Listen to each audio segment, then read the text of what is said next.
So that's where that came from. And then I just was like, I want to do this. This is something that I really want to do. I'm passionate about it because I'm one of those people who lose interest in stuff real quick. I was doing hair, I lost interest. I was doing sports, lost interest. But skincare was always just something I'm always like, I want to learn more. What can I do to be better at this? So that's how that came about. I started my first business when I was 17. I was doing a skincare line. It was like all natural, handmade products by me. I was doing scrubs.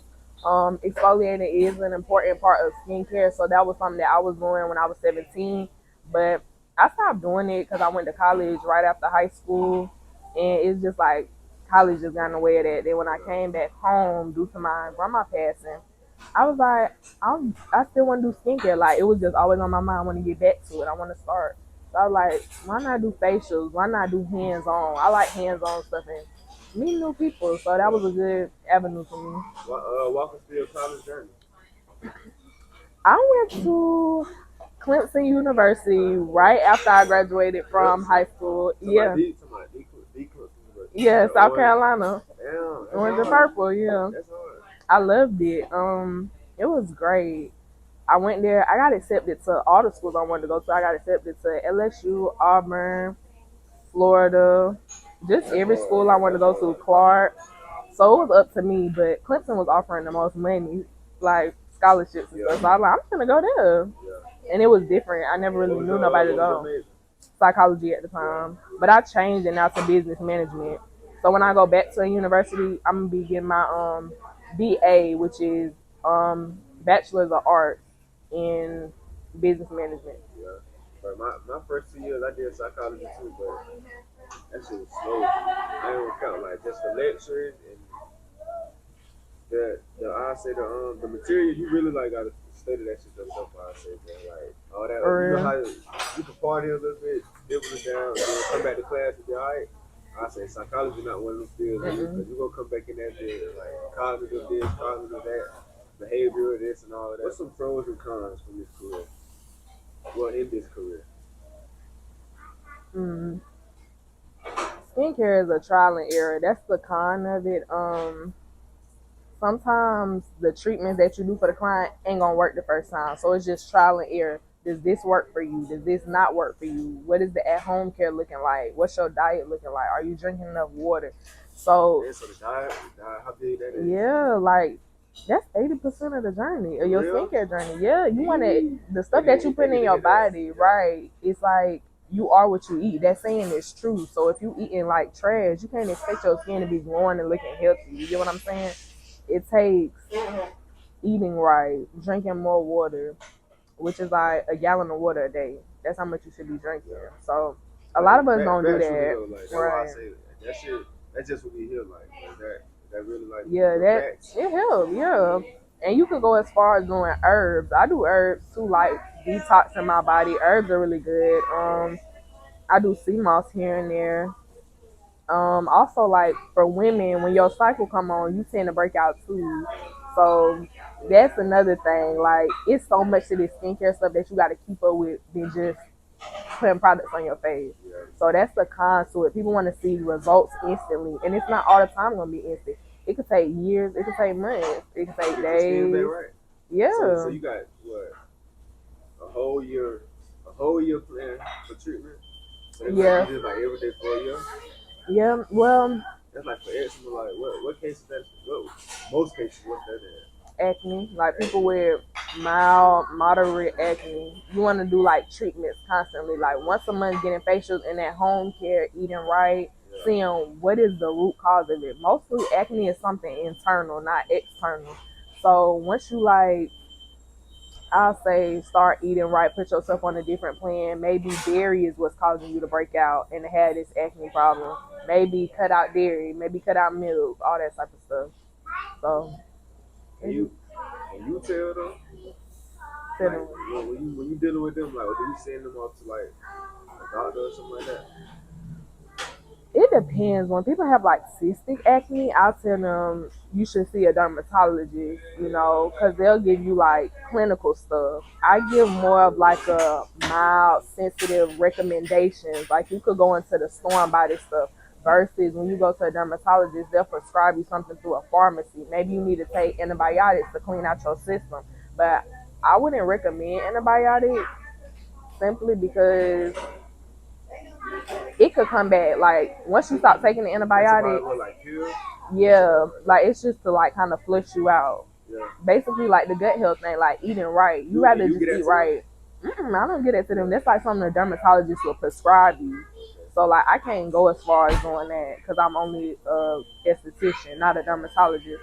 So I would tell them, yeah, you might want to see a dermatologist for cystic acne. Now, people with moderate, mild acne that we could like work and get like a skincare going, or maybe eat this, eat that, cut this out. Sugars can make you have flare ups and breakouts. I'm real bad on sugar. Yeah, sugar is bad. Flare ups. How bad is it? It's real bad. It'll make you break out. Like eating candy. Fruits have sugar in them too. They have, ain't it fructose? Yeah, they do. Yeah. Yeah, so it got sugar in it. Break out like that. So what we supposed to eat? Like put us down on the right diet. Honestly, I wanted to start a vegan diet to reset my body. Also, have you ever heard of like the alkaline diet? It's like the Dr. Sebi thing. I wanted to get into more research about that. I didn't heard a lot about that. Yeah, his practice is really good. Like it could heal you in every way. Like internally, it can heal you from cancer, kidney failure, all that stuff. Yeah. Okay, so I got I spoke on competition a little bit, but speak on the competition in your work field. Is it competitive? It's a lot of people coming into the esthetician industry. I mean, I don't know, like, cause I don't see a lot of people as competition. I see it as learning from different people. I like to hear from them. Like, some people been in the game longer than me. What do you have for me that can help me elevate my game? But some people don't want to help because they see you as competition, so they like, I'm not finna help. I'm just. How you feel about that? Though? Like, people see you as competition, but that necessarily mean you got to see them as competition. Yeah, I don't really see people as competition because what's for me is gonna be for me. The clientele I got is gonna be for me. I just be myself, and I feel like that's what draw a lot of people in. You don't want to be no business owner with no nasty attitude and treating people like, or I don't want to be bothered with you, or I don't want to work with you because you had life happen. Like some people turn you away because, oh, I got in a car accident, I can't come today. Okay, you can't book with me again because you wasted my time. Like, I've seen stuff happen like that. So who wrong? Who wrong? The business owner wrong? Yeah, that's wrong. Like life happens. You can't stop life from happening. Like my life too.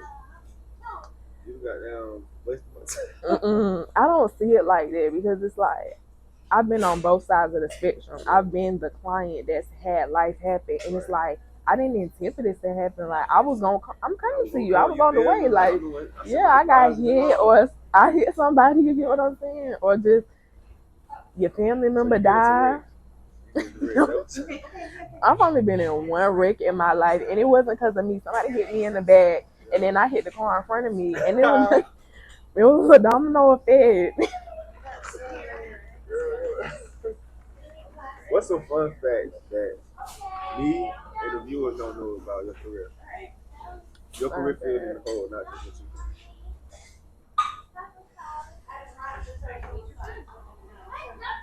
Fun facts. Fun facts we don't know.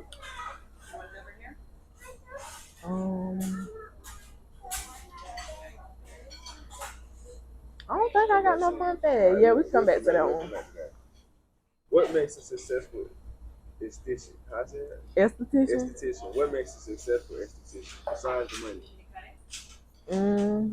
Someone who's willing to go deep into doing research on that field. Skincare takes a lot of research. It don't just stop at you going to esthetician school. And even with that, when I went to esthetician school, they only taught me the basics. They didn't teach me about this what you could use for white people's skin, and this what you could use for black people's skin, because we have different textures. So it's a learning curve. You have to learn different people's skin. Like that's a hard thing to do. So what's the difference though? Like Our skin what, tougher than theirs? Yeah, ours is thicker. We have a thicker layer of skin. Theirs is thin. So like the products may work faster for them because it could get into their skin quicker because it's so thin. But like people with thicker skin, like us, it'll take longer. Is it the same product though? Like for the Yeah, most it part, is can it the be. same product? Yeah, but some stuff I wouldn't recommend on us, like glycolic acid and salicylic acid, not too often. They could use that often, but not us because when I was first getting into institute school, I was using that stuff and I was burning my skin, not knowing I can't use it every day. Like, Yeah, they type shit. yeah, those type of people, they could use it every day. We can't use it every day. I had burn marks all right here and on my cheeks. Like, my skin was breaking out so bad. And I was like, what happened? They said this was good. So, But you can what Super Bowl for that shit like that. Don't they gotta put a disclaimer or something like that? I mean, I don't think you could really sue them for that because I feel like it was on my part. I should have did research about it, but they didn't really tell us you couldn't use it every day. They just gave us the basics. You get what I'm saying? Right. So it was like, So like, do allergies and all that come into play? Like, shit, people allergic to when you giving out treatment plans and shit. You gotta look at all that. yeah, so before people come in, I do like a mini consultation and they sign an intake form. So the intake form is gonna have like information on what medications are you on, what kind of products are you using right now, what are you allergic to? Because some of the stuff may contain like nuts, soy in it, and some people may be allergic to that. So I try to watch out for that and thoroughly go through the intake form before I do that stuff. So is it like it's a long process, or you to the point now you can put it up? Boom. Yeah, I know what to work for him. No, it's like I have to look at their skin first. Like I have an idea when people like book because they'll book a certain facial, but then when they come in, I'll be like, oh no, you might not need that because your skin is not as bad as I thought, or it might be as bad as you get what I'm saying? Yeah, worse than what I thought. So it depends. I have like a base for like when they come in, I already have some products out. But then once I see, oh, you might need this type of mask or you might need this type of cleanser. You know what I'm saying? So Have you ever like had some bad experiences, like they're seeing like some rough skin or just some dry skin and like almost like your stomach hurt or something like that? I don't think I've had a bad experience yet. Like I've only been doing this since December of 2022. Yeah. So Right. Right. I know you've been in longer than that. I feel like I've been hearing about you longer than that. I've been doing this since December 2022. Yeah. Like I got in the shop and started taking clients and stuff in December. So we coming up what? Gonna be coming up on the year? This year? Yeah. That's fine. We around the same time. We started around the same time. What's the most challenging part about your job? Making sure I give them the right at home aftercare. Some people they'll take the advice and some people won't. And they feel like it's all up to me to do the work. But the work comes from you at home, taking care of yourself at home. Because you can see me once a month. And I'm doing like more of the deeper cleaning. Y'all are doing the everyday surface cleaning. You get what I'm saying? So that's the hard part about it. Because you get clients who are in the same places when they came because they're not doing the at home work. And they expect me to be doing all of They it. just trying to say like your remedy or your treatment don't work. Nobody ever said that, but it's like I could tell like when I have some regulars that come in and they be like, girl, you did not do what I told you to do. Right. And you still picking at your skin. I told you stop picking at your skin, you gonna keep getting dark marks. And they all adults too. Yeah, like I have teens. I have people who like my youngest client is 15, so it's to work with her. She don't like to listen. She just do her own thing, and it's okay. Like she's still learning. So I feel like. You got any young people coming up under you like tutoring, mentoring? You can almost like get to a point where you can like start your own firm, right? Hopefully, but like I'm getting into stuff like that. So like I told you about the summer camp thing, I started like kind of taking those little girls up under my wings as like little sisters and stuff because they listened to me and they looked up to me and I didn't expect that much out of them to care about what I think to tell them that they really putting in the work to do stuff. Like one girl, she was talking about how she really wanted to do hair. The next time I saw her, she started talking about, I made my own little business page. I made my own little Instagram page. Follow it. Look at this. I'm like, girl, that takes some guts to do because it took me a long time to get myself out there. Yeah, I procrastinated. Right. It's crazy, but like, I say you inspiring them though. Are you an inspiration? Like, so who speak on some people that inspire you?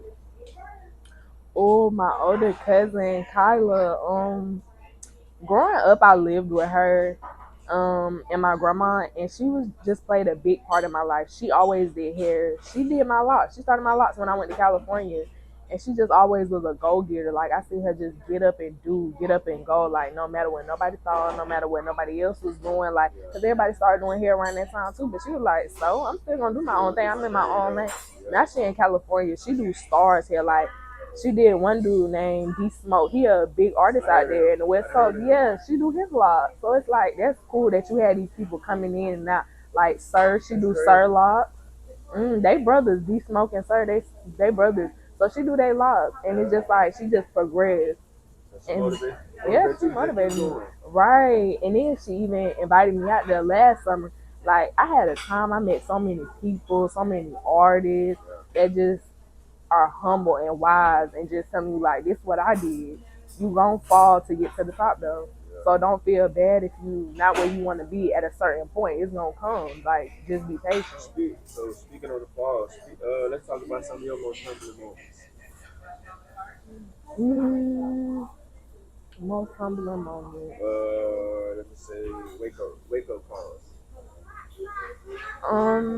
When I was doing my business, my first business, when I was doing my skincare line when I was 17, I first started doing it for wanting to help other people. But along the way, it started becoming a greed thing. Like I just wanted more money. I'm like, I'm doing this for money now. It wasn't because I want to help y'all no more. It's because I want money. Like everybody want to be successful and to the top. And sometimes you lose sight of it when you see what type of money coming in from this. You're like, oh yeah. So like, no facts though. At least you can notice that in yourself. Yeah. So like, it didn't come from me. Like God had to sit me down and shut the whole operation down to humble me and see you're not doing this no more for the people. You doing this for your self pleasure. It's not for the people no more. And that's what you started it for. So he wanted me to get back into that. So I took a long break after I had did that, and that's what made me get in the facials and be serious. Like I take people's skin serious, just as it's my skin, because I know how I felt when I was going through skincare problems. That's why I started it too, because I had skincare issues, and I felt like nothing was working.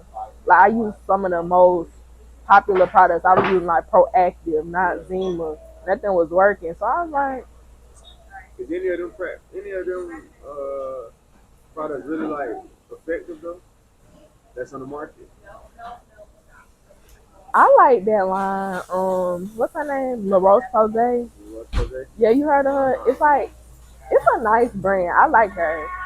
So I feel like hers work and CeraVe. All the other stuff, yeah, I don't like them. I feel like it's too harsh. Too harsh. Okay. On the skin. Yeah. How you doing? Enough about career. We're gonna get to you as an individual. All right, we'll shift the conversation. Let's speak on some bonds that you're most proud of. Some bonds? Yeah. It could be some of your clients. It could be family, friends. Oh yes, I love my clients. Every client that come in there, like they are my family. Those are my babies. I love my clients. Like they come in there, we be nervous at first. Like you could tell, like energy, we kind of like how this conversation gonna go. I always think of that before they come in. Like, what am I gonna talk about? I be overthinking too. So I be like, what am I gonna talk about? What am I gonna say to them? But then we warm up to each other. So I love the bond I have with my clients. Some of my clients then invited me to graduations, baby showers, all that type of stuff. Yeah, so yeah, and they always refer me. They be in the comments, go to her. When people be like, who do facials? They tag me. I'm like, I love this. Like, it's so sweet. Yeah, it's sweet. What's a bond you would do anything to get better? Mm, Like friendship, relationship, friends y'all just fell out. I will not feel like y'all grew apart. Ain't gotta be nothing bad. right. I don't know because I'm good with everybody. Like like I told you, like once I got on my journey with God, I feel like I started opening my eyes more, and I didn't want that type of like holding grudges and just being apart from people that I really loved and cared about. So it all came around full circle. That's what's up. That's what's up, bro. The best piece of advice you ever received. Best piece of advice I ever received. Best piece of advice: don't take advice. That's for me. That was the best piece of advice I received. Best advice, don't take advice. Oh, this is the best advice I got. To always seek God first on everything. His counseling. That was the best advice I ever got. That's good. Who gave you that? My dad, he always say that every time I'm on the phone with him. Seek God first, baby. That's the key. If I would have known that a long time ago, I probably would have been better off. He was like, you young, start instilling that in yourself now. So I'm like, all right. Okay. Pause you the game, put it down. Speak on your support system and how important it is to have a support system. It's very important because especially in the entrepreneur industry, it gets hard. Sometimes you're gonna have slow weeks and sometimes you're not gonna feel like you're good enough because it's like, dang, this week I'm having a slow week. Or you might have 2 slow weeks in a row and it's just like the motivation behind it. Like my mama, she always supported. She always, it's all right. We're gonna pray about it. We're gonna do this about it, and that's something that I always cherish. Having praying parents. My parents pray over me daily, over my business, and I feel like that's where the clientele come from. Like I may have a slow week. My mama will pray. I'll get a client by the end of the week, and I'll be like, dang, or 2 or 3, and I'll be like, prayer works. And once you see it in your life, it's just like I have to do this every day. I have to pray. I gotta talk to him because that's where my help gonna come from. So yeah. You feel like our black, I'm gonna say the black community as a whole, especially for our generation, you feel like prayer in the community. I don't feel like a lot of people praying like how they should, especially our age. You know, people it's prayer even like it's still in the community though. Like people don't need to enforce that shit. They don't talk about it no more. They don't talk about it no more, and that's what we need, especially in this time. Like the world is getting crazy, and prayer changes things. Like I've seen it with my own eyes and own experiences. It's not just something I'm saying because my mom and them just told me that. Because I ran from living in the kingdom for so long. Like I've known about it my whole life growing up. I've grown up in the church and I always been like, I don't want to do this. This is not the life I want to live. I want to be with my friends. I want to do this. I want to do that. Everybody else get to do this at my age. Why can't I do it? And it was just, I ran from it. But once I seen how important it was and how God spared my life, it was just like, I needed this. I had a grandma who prayed for me. I had a mama who prayed for me. A dad, family that just prayed for me. And it kept me. So looking back on it, you said you ran from the kingdom. Now, why would you, if you could explain that, why do you think that was? Why do you think you ran from the kingdom? Because I wanted to be a part of the world. What I seen the world doing looked fun. It looked better than what I was doing. Just praying all day, worshiping God. That's boring at a young age. It's like, I don't want to do it. Right? You don't understand what you're doing it for. And like how everything you have is a privilege. It's a blessing. You got a roof over your head. I be seeing so many homeless people. They don't even got no house, and I'm over here complaining about this and this and that. Oh, it's too hot in the house. Yeah, or it's too cold. Like I be like, shit. Everybody struggling at the same. Like I struggle like that. We got the house. So shit. Why it's hot in these people? Like, we got this. exactly. Like we just be complaining for no reason, not knowing we spoiled and blessed. Like back in the day, they didn't even have no houses. They had like little tents and stuff. That shit crazy, bro. Folks be talking that shit like, if I was a slave, they would have to kill me. Like, knowing you gonna do it, them folks say, because you ain't finna get beat on. Ain't none of that, bro. Like, what's a reoccurring conflict in your life? Reoccurring conflict. I can't think off the top of my head what's a reoccurring conflict. All right, we'll figure it out. What's the biggest disconnect between the old and young generation?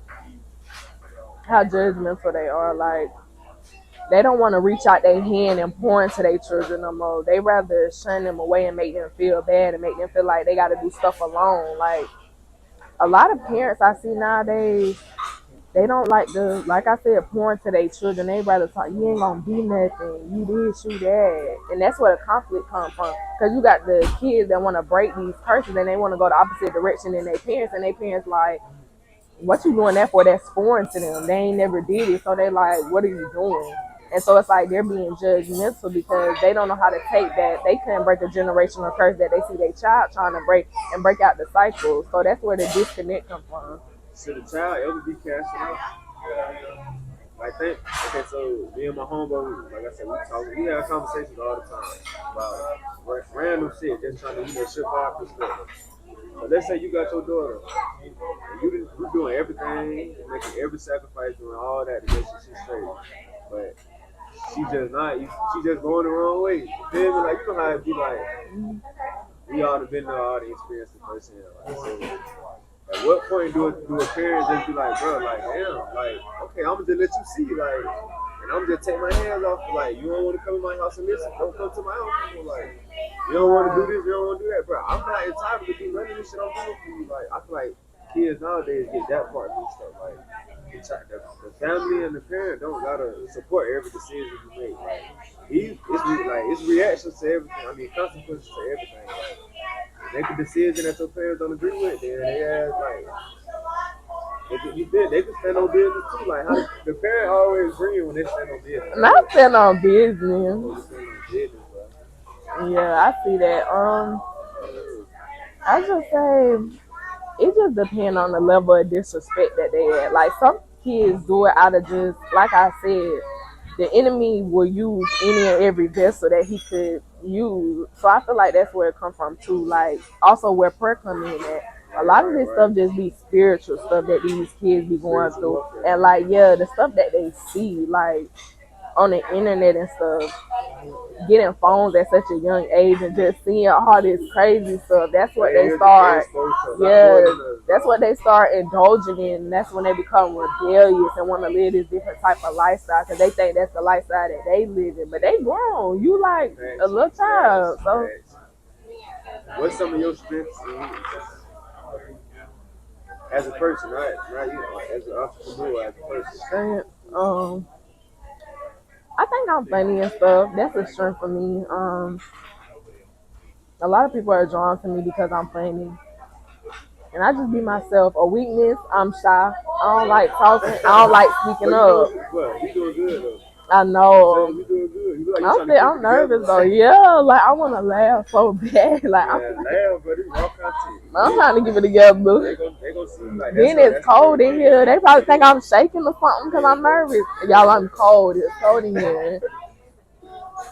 Let me see what we going with this, man. One of your biggest regrets. Biggest regret. Coming back home from college. That was my biggest regret. I was doing so good at school. Like I started discovering myself more, getting into different activities, extracurricular activities at school. And it was just a different atmosphere than being home.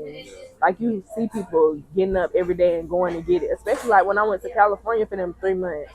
I seen people, little kids too, waking up, getting it, going, moving, yeah, making sure that they straight and stuff. And it's just like the environment changed. That's what I enjoy. And I wish I would have came back to like a slower city. I mean, it was a blessing in disguise because I started my business. I was going to go to esthetician school anyways after I graduated though. But God had a different purpose for me. So it's a different atmosphere. Yeah, they was. They was welcoming.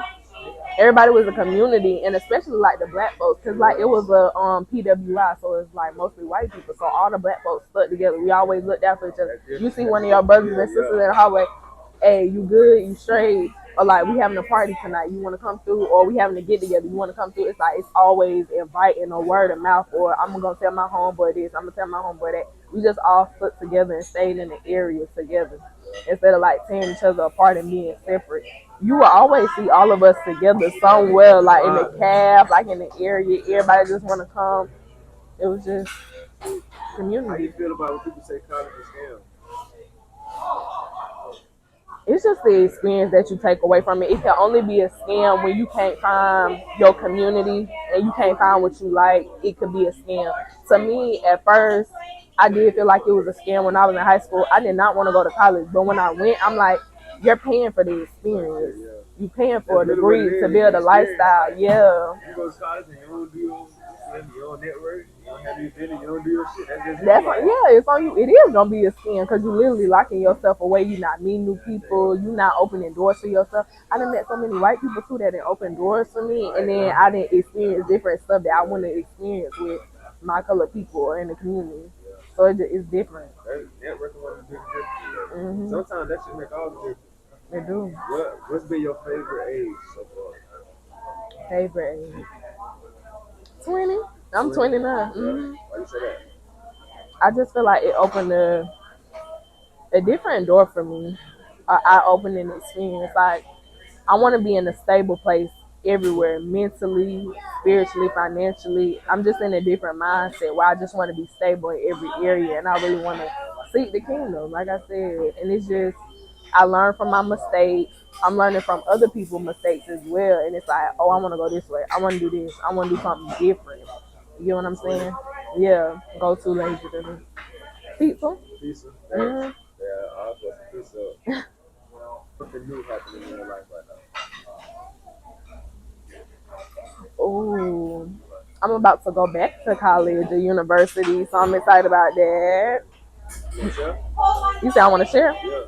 I'm going to University of Florida. Gainesville? Mm-hmm. Damn, you turned. You turned. That's hard. Yeah, so I'm excited about that. This semester coming up? After the fall semester, I'll be going. Yeah. That's Mm-hmm. hard. That's hard. You gotta go down there and put on. I know, I'm excited. Perfect man. Not the perfect man. I got these niggas on the line right now. These boys on the line right now watching. Okay, ideal date. I don't know. I just like anything that's just thought out and intimate. It could be like a little picnic with a charcuterie board. You real? Okay, let's say first date. First date. Yeah. Ooh, I would like to go to the rooftop, a little fancy, little winding down with a nice little view. What? I'm saying down here though. What's somebody Down here, you can do that here. They have a rooftop thing downtown. No, not on the beach. They have one downtown. It's called Bodacious Brew. It's nice. It's cute. But down here, ideal date down here. I guess going to a restaurant like Grand Marlin or something, cause it ain't nothing to do here. That's the thing. Y'all got high standards for a city. Like, what nigga supposed to do though? I like this girl, yeah. Exactly. Like, you feel me? So we want to go to the rooftop. I don't know. I really don't know for Pensacola. I don't have no idea date for Pensacola, honestly. So we gotta take you out of town. Yeah, up the street, something. Alright, what the perfect man look like? The perfect partner. This is so. What that man look like, bro? He on there. No. He on there. Oh, you already got one. Yeah, I got a boo. Alright, you should say that. I was gonna say that after I started laughing. You tell them like, yeah, my boo, he do all that. Yeah, he do all that. Yeah, he real sweet. Yeah, he's different, and this is my first healthy relationship. Like being in a toxic relationship, so it's like healthy, and it's like those are harder than the toxic relationships because you gotta unlearn certain traits. You gotta open up. You gotta have them uncomfortable conversations, and it's different. It's a different feeling though. Better feeling though. Yeah, somebody who's patient with you too, gentle, not judgmental, just want what's best for you. Not I don't know. I feel like most of the relationships work when it is that age. Yeah. Because like the older users look at the younger like, okay, I'm gonna let you have your way a little bit because you feel me, you don't really know what you're doing. But then as you grow together, they're gonna break it down to you like over time. I feel like that ain't nothing wrong with that though. What's 3 things you can't live without? 3 things I can't live without. Oh, my Carmex / lip gloss, and so I can't live without that. My skincare and the Lord. Lord, okay, that's about 3. What's something you tired of overlooking in today's society? Tired of overlooking. Disrespect. You got the unnecessary conflict. It could be a lot. It's a lot of shit going on. Overlook. It's so cold in here. Ooh. You could be wrapping up a little bit. A conflict. that I'm tired of overlooking. I think it is the disrespect. No, niggas who can't take rejection. I can't stand that. I'm that. one of them. What you mean can't take rejection? I'm talking about the ones who be killing girls because they can't take rejection. Like, you get what I'm saying? It be more to the story. No, it literally be weird. I've heard so much stuff about dudes killing women because they don't want to be with them, or like they try to go up them and get their number, and then they call you out your name or something like that to cuss you out. You get what I'm saying? Just because you rejected it, like it just be harsh. It just be too much. Like, why you doing all that? Because I said I don't want you. It is. Crazy. It didn't happen to me. I didn't want to get his dude my number, and he went off on me. He like was real disrespectful. He like, that's why you ain't even on that. Blah blah blah. I'm like, how did you reject him though?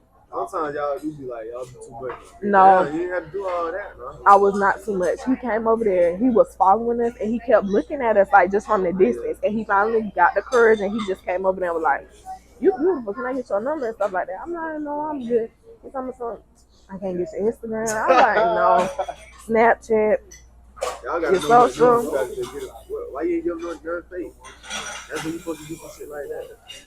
No, because I don't want to entertain it. Like when I could just, y'all, when I could just say no, like. Right, though. Like I should have a right to be able to say no, I don't want to give you my number, and you go walk away and be like, okay, that's cool, I respect that. Like it's so many other women out here that you can go talk to and get a number that might want you. Not really though. They not too, bro. To him, you made me come up to you, like whatever you feel me, whatever it was, brother. You made him come up to you. But that's I think we need to do a whole episode on that. Bro. We do. But somebody told me before, they was like, what makes you different is you just natural. Yeah. Like you don't got to do too much. Yeah. And I just got into my natural state though not too long ago. Once I started my lock journey, I just stopped doing a lot of stuff like getting lashes and stuff. I just felt like it was unnecessary investments I was making with my money. It's like, you know how much money I could have saved from not buying wigs, getting wig installs, lashes. Listen. And you want good quality hair, so it's like you gotta come out of. You gotta come out some money. I just like natural girls though, like all that extra shit on. It's simple. Right. Now I see getting dolled up for your birthday and stuff in special occasions just to like just be cute. Like, okay, yeah. But like all the time, look, I don't got nothing against them. Like that's probably what make them feel confident. You know, some people not confident with their skin and stuff, so they wear makeup or they just like a little snatch look. I like the snatch look too. I want to learn how to do makeup. Like a light natural beat. Yeah, that's cute. It's not too much. Like you can still see your natural beauty. It's not like Cait on like glam makeup every day.